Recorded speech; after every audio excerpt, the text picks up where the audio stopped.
C'est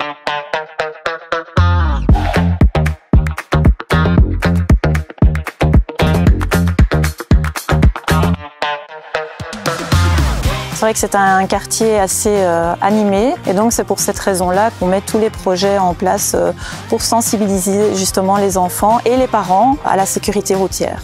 On a commencé petit avec le brevet du cycliste en P5 et on essaie de développer de plus en plus pour que toutes les classes y participent. On a utilisé le jeu de la mobilité, on a fait des activités mobilité, ils ont fait un parcours vélo, trottinette dans la salle de gym. Aujourd'hui, on a fait Pro Vélo, on se prépare pour le brevet. Ce brevet est préparé non seulement en amont en classe. Et donc c'est vraiment les conscientiser par rapport aux dangers aussi des véhicules, des trottinettes, des vélos. Et donc c'est vraiment tout un parcours qui est fait ici dans le quartier pour leur apprendre à être responsables, autonomes. On peut mettre un gilet. Si on n'a pas un gilet, on pourrait mettre un bracelet jaune qu'il faut allumer la lumière. On devait faire le tourner large, le tourner court. On roulait et quand on regardait si les voitures nous regardaient, s'ils ne nous regardaient pas, on s'arrêtait et on attendait pour repasser.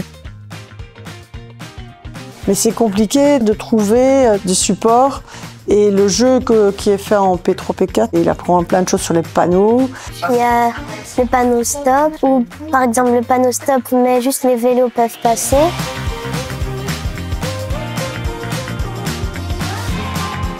Dès que j'ai commencé, j'ai appris plein de choses. J'ai appris beaucoup de panneaux, j'ai appris comment rentrer dans un rond-point et sortir. On doit se rappeler de mettre le bras. On apprend à retrouver les panneaux.